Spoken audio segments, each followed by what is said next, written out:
After watching the film and after letting it sink in, really happy for my team and my coaches. The effort and preparation they put in yielded a really positive result. Especially happy that the victory was at Scott Stadium. Just feels good to be home. And it felt good for our players and their families, and it was just it was a really gratifying experience to see our team and our staff happy. I think there's momentum being generated. I think roots are being established. I think we're making progress, and plenty of room to grow in a lot of areas. I was happy with Hunter Pearson and his kicking of extra points and field goals. That's really a nice step in a positive direction. We did open the competition the past week, and AJ and Hunter went head to head, and AJ by a slight margin won throughout practice. But I did make the decision after the first miss to switch, and I was proud of Hunter and the way he handled that. Defensively, I think, and watching on film, our plan was very good, but the execution and emotion, not necessarily just how they or what the players did, but how they did it. The defensive players especially were emotional, and they were really invested in their performance and the outcome, and you could tell they wanted to win. Turnovers ultimately were the difference in that game. So our takeaways and then the points yielded, or the points that they accounted for, I thought ultimately was the reason that we won the football game. Bryce made some really timely plays that kept drives alive. We already know about the amazing plays that he made athletically. Kind of a backstory, though, that maybe had me sleep better than anything else was seeing Brennan Armstrong. I really liked what he did when he was out there. The game was not too fast for him. The reads, the poise, and quite frankly, the initiative when he ran, he looked right at home. And as a first year, I was really encouraged by that. So, yeah, that makes me feel better in the event that, something happened to Bryce just when Brennan came in. And what I've seen of him already just in 4 games, in 2 appearances, I really liked what I saw out of him. We have to have more production out of both Hassis and Alameda in the ACC for us to have the success we want. I think we all know that. And we did have some injuries that I'll address. Richard Burney is done for the year. He has a medical condition. He will be fine. He's getting treatment for it. And that's really all I can pass on at this point. And Jordan Mack also suffered an injury and will be out for looks like about 6 weeks. So those 2 injuries are the ones of note.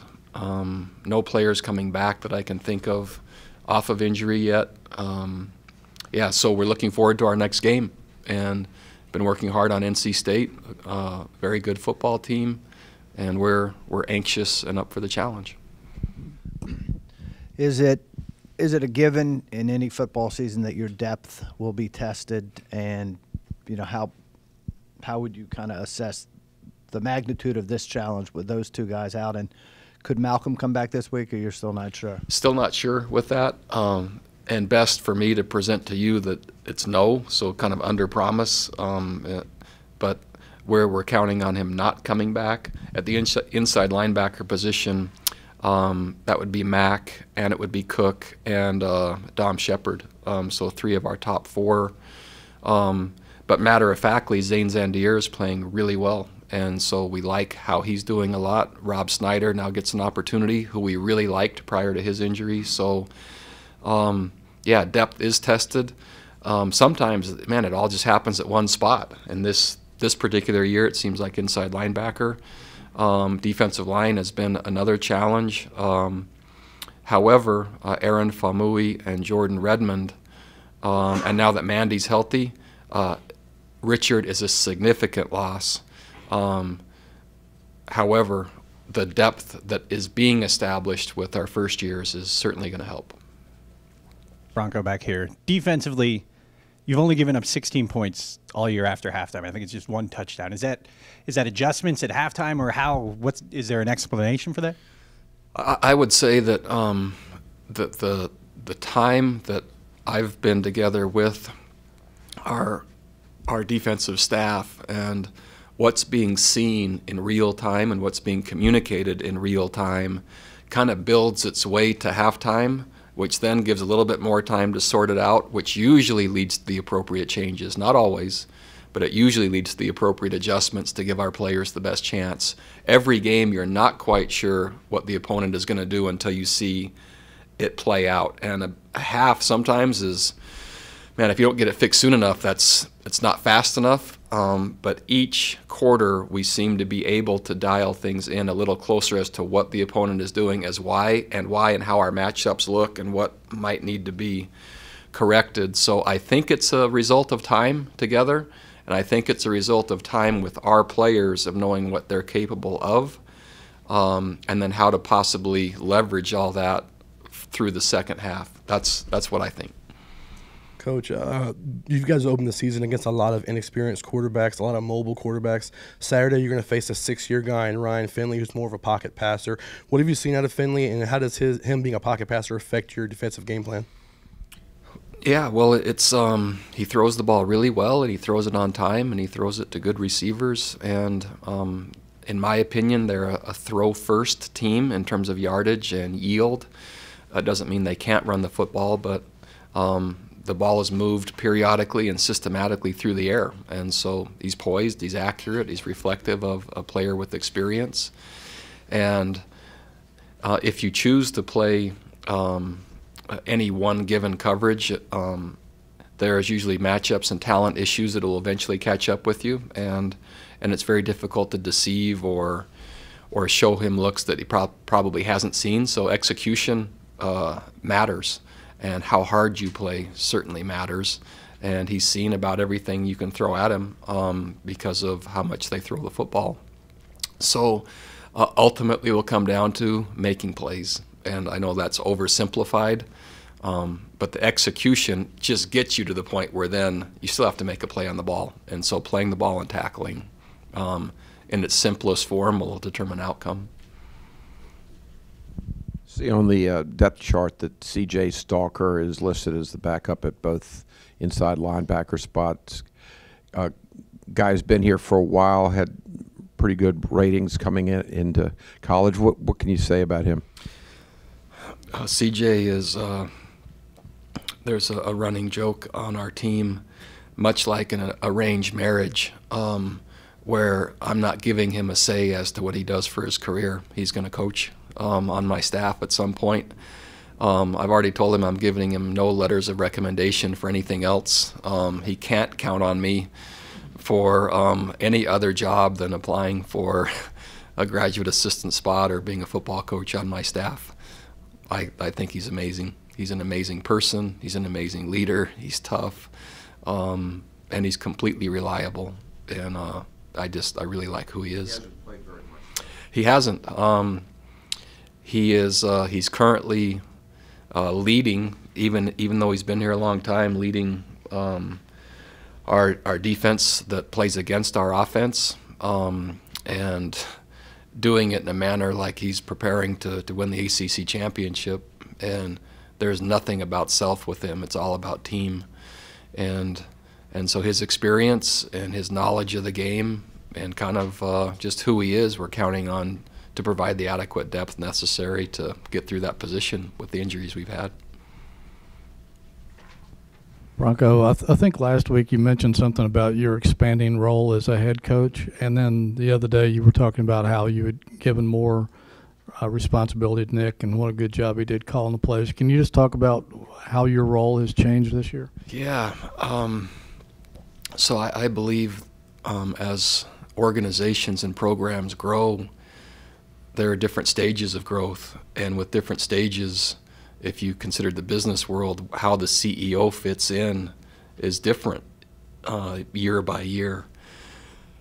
And I think, and I have thought going into this year, and it's still being validated as we go, I can't say it's a finished product, that the best thing I could do to help our program at this time in year 3 was to make myself available to basically influence and advise and coach coaches, and that would expedite the performance at every position room throughout the entire team, not just one side of the ball and not just in such a narrow scope as just that one role. And I'm still getting used to it. I'm still determining the best way to have that influence. But I can tell our offense exactly what the defense is doing and why on any given play, which is knowledge in real time to take advantage of that. I can tell our defense on any given play what the offense is doing and why.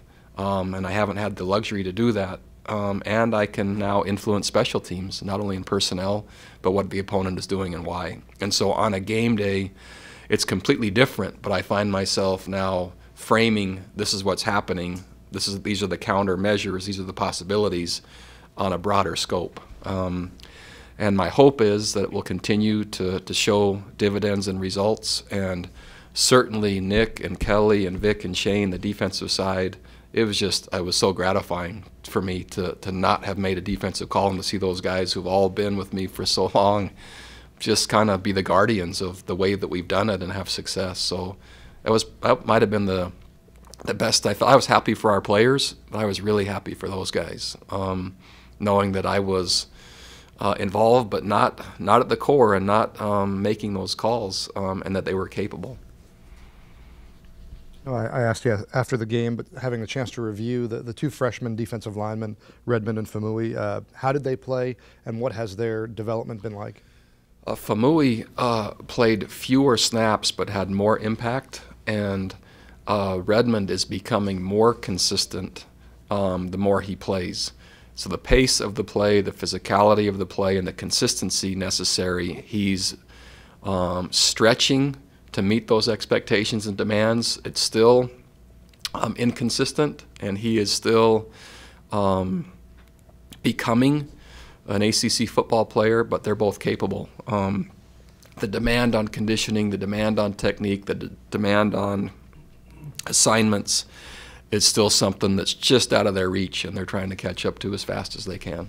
And I know you told us the story about telling your wife that you thought you would win. She was shocked, by the way, because I normally am a little bit more of a whatever. You normally aren't that bold. I'm normally not. I normally don't say, yeah. I'm curious, what have you seen in terms of the development of confidence from your staff, from your players, and how much has that changed from year one, year two? I think the way to answer that is just the recalibration that's happened within myself and our staff now that we know clearer who we are. It took the whole first year to have even a basic idea of where the program and where our team really was.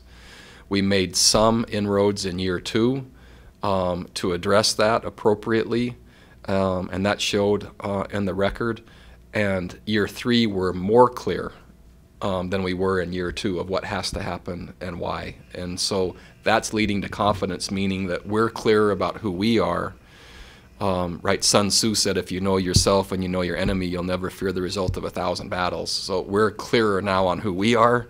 Now that we've played ACC football for 2 years, we're clearer on who our opponents are, which means in general, through 4 games, and including last year, we're making better decisions with better plans that more effectively use our current personnel. And that has taken some time. I wish I could have accelerated it faster, but it's taken some time. Bronco, we hear all the time about defense. I should say taking some time. Taken actually would imply that it's done, taking time. We hear all the time about defenses trying to make a team one-dimensional. When a team comes in one-dimensional, NC State doesn't run the ball very well. When they come in one-dimensional, what makes that work for them instead of, you guys taking something away? Yeah, talent and execution. So they have good schemes, but who's involved in the schemes, the one that's delivering the ball and the ones that are catching the ball. When you have exceptional personnel, sometimes regardless of exact correct positioning, plays are still made. That's what's happening with NC State. They're making plays even when they're covered. They're making plays even if there's pressure.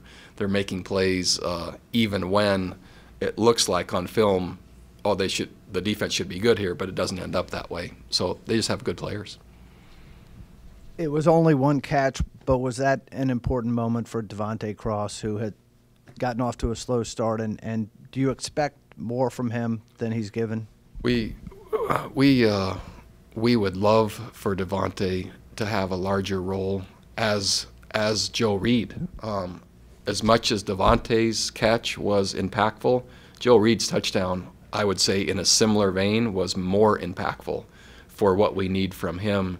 So Joe made a critical play at a critical time that put points on the board. So from Joe, and then it would go to Devontae, and then you saw a little taste, a little touch of Tavares Kelly. That trio right there, when we can get that elevated to go with a high-performing Alameda and a high-performing Hassis, that then becomes more formidable, and we need that to happen as fast as we can. And been working that way. We just saw a few signs in that game that kind of manifest. Still on the side, Coach. Yep. You talked about having a clear vision of ACC opponents, and that doesn't apply to NC State, really. They haven't played them in 6 years, 5 times in 15 years. What's your familiarity with them, and how much work are you guys having to do this week? Yeah, I have no familiarity. Last time I even paid attention to NC State, I was coaching at New Mexico. We went there and played, and that was a long time ago. I do know Dave from the coaches' meetings and know and respect the job he's done there. But really, when an opponent isn't on your schedule on any given year, you just forget about them because you have to be so engrossed in the opponents you are playing. So it's been a busy morning, familiarizing myself with schemes, with personnel, with history, and why they're doing what they're doing, how they got to that point, and so just now starting to kind of feel like I can talk maybe confidently or comprehensively about them, but that I wouldn't have been able to do that before this morning. Famoi showed pretty impressive pursuit on Saturday. How are he and Redmond different as players? Famui is more active and I would say more dynamic, and Redmond is more between the A-gaps. There's just going to be no movement, and so more physical and maybe more run-stopping oriented, just as a starting point. Bronco, all ACC wins obviously are important. How important was it for you to get a comfortable win early in the season in terms of both confidence and getting a look at some of the younger guys like Armstrong you mentioned? Yeah, really important, considering that if you go to last year and our ACC wins, and I'm going to try to remember them, North Carolina State, I think we had to sack the quarterback at the very end of the game to win. Georgia Tech, they were driving, and I think there was a sack on the last play to win. Duke might have been the same, right? This would be the first ACC game, at least in our staff's time, where we were able to separate from opponent and keep it that way. And that's not easy. And so that was, I think, significant. Certainly there are opportunities to explain that away based on perspective and how you choose to report it, but I think it's significant, and I think it was earned, and it was hard to do, but I think it was a really positive step for our program. Bronco, you're at that 4-game mark into the 5th. It's kind of with this new red shirt rule. How many conversations are going on about guys? And then kind of as an aside, does the plan change, or is there a plan with Brennan based on what you saw on Saturday? Yeah, I would love to say that the conversations have been extensive, but really we're playing players that we need to play to help us win games this year. That's where the program is, and Bobby Haskins is doing a nice job in the offensive line. We've already talked about our 2 freshman defensive linemen. Brennan Armstrong, I don't know how he can't play the rest of the season and not be available. And so, yeah, we're managing it the best we can. But really the stress point is immediate progress and trending upward versus long-term planning. And I don't think we're yet to the point where long-term planning can trump the immediate need. That's just where I currently am operating from. You may have some wood to knock on here, but on the way up here, heard about Jimmy Garoppolo being out for the season. I guess the 49ers quarterback. You have a quarterback who's broken his neck earlier, who dislocated his finger the other day, and then went out and hurdled a couple people. What do you tell him about that? Yeah, I don't know. Just that we're a better team when he's healthy, and already he's smart with when he slides and when he goes out of bounds, and so that hasn't required much. And almost anything I say in addition might make him overthink some of those scenarios. So I think he's managing himself and our team really well. In fact, Robert and I were visiting this morning, and he's been one of the most consistent parts of our team in how he's played, which is atypical for a new starting quarterback. Coach, you were referencing earlier about Olamide and Hasis's production being, kind of imperative that they do. What can they do specifically? Is it technique? Is it scheme? Is it when teams are game planning for a guy that had 247 yards receiving? Clearly, they'll roll coverage to him. All that. What do you want to see from the two of them? It's just consistency. So really, Louisville did nothing to account for either one of them that was atypical. They just simply weren't as consistent as the week before. And sometimes that happens when players are building into new roles and they have significant games. Sustaining and maintaining that is sometimes a challenge. Our program is approaching a new area of growth, which means, yeah, that's new. And it's a little bit uncharted. And so part of my job is to help build in the messaging and consistency metrics and feedback to make sure that that each week is similar rather than a highly productive week and then not so productive and then another high productive. And so we're kind of in that cycle a little bit right now, and that is part of growth. My messaging and immediate feedback on the metrics that I see, I think, has to be more blunt and more timely to help us in advance of maybe that. Ryan Swoboda has worn 2 numbers and played 2 positions this year. Ultimately, would you like to move him back to tackle at some point? And if so, is replenishing the tight end pool a priority? Because it's going to be down to 1 after this year. Yeah, Ryan will be an offensive tackle for us.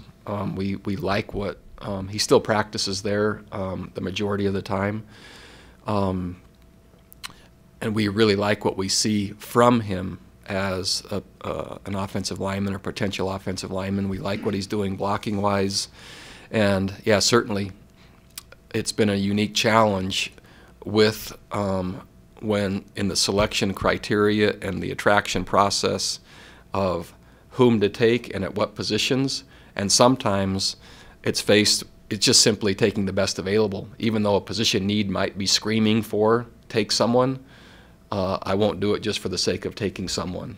And so that's kind of led us to the situation we are. And I think we'll be able to address it, and there might be a workaround schematically for a while until we find the exact right tight end or tight ends we want. But offensive line to me is still a priority, maybe the biggest priority on the team in terms of recruitment. Bronco, you mentioned last week that you were still kind of learning your offensive identity. How much did Saturday help solidify that? I think every game and every series helps us solidify as to how we can not only score but maintain possession time. The second half was especially powerful in that we had a great time of possession advantage and we still scored. And so ultimately we want to be able to maintain and control the tempo of the game, and we'd really like to control the game period. And you can do that by moving the chains, methodically doing so, holding onto the ball. And man, when you start taking it away defensively, then yeah, that's a good combination. So we're becoming clearer, and this Saturday helped, I think, add another piece to that. Again, quality of opponents and different styles of play against us are still helping us shape what that's going to look like. And again, you'd say in year 3, how come? Well, because Bryce is our quarterback. And so it's a different system, and it's taking, we're still redefining and defining ourselves a little bit.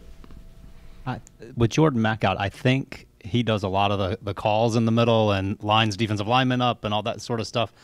Can Chris Peace do that from the outside, or do one of the young guys have to to step up in that role when they go in there? Both. Chris can do it from the outside, but Zane is capable inside, and all of our players are taught to do that. They're just have been used to hearing one voice, and that voice has had experience and been playing in there a lot. So there will be a significant change, and we'll miss Jordan at the highest level that you can miss someone. Now that we've said that, you go to the next person up, and that's where we are. To follow up on that a little, are any of the outside guys candidates to move inside? Could they do that in a pinch? A pinch is the right way to describe it. The positions are really unique and really different. So it's not my preference. A pinch, a really big pinch would be the way to, a pinch itself wouldn't be enough. A really big pinch would be what it would take. Coach, to the offensive line, you've talked about the development you want to see. Can you talk about what you've seen mentality-wise? I think I witnessed Bobby Haskins driving one of the Louisville linebackers 10 yards to the point that that guy got annoyed and didn't want anything else, and we saw pancake blocks. Are you and Coach Tujay pleased with what's happening upstairs? The two players that are most reflective right now of the culture that I would really like, offensive line-wise, Dylan Rankensmeyer and Bobby Haskins. So they're both relatively young, but Bobby is playing a significant amount, not only because he's blocking well, but his mindset. He likes to play, and he likes the physical part of it, and he likes to keep blocking guys, and he likes to, once he blocks one guy, find someone else to block. And then he usually thanks me after every practice and game for letting him do that. He likes running into people, and he's grateful that he gets to, which is kind of nice to be thanked every day. Anything else? Chris has got one more question. Then we'll have Chris Peace up here. Obviously, one way you can take a linebacker out and put a safety in. We haven't seen Chris Moore yet. He wasn't dressed on Saturday. What's his injury situation? Yeah, he's still not healthy, and I don't know, and I haven't been told yet the exact return date. He's frustrated. We're all frustrated that it's taking this long. And, man, there's been a lot of care and a lot of assessment going on. I wish I could be more clear when he's coming back. Man, we would love to have him right now, but I don't have a date yet or a time.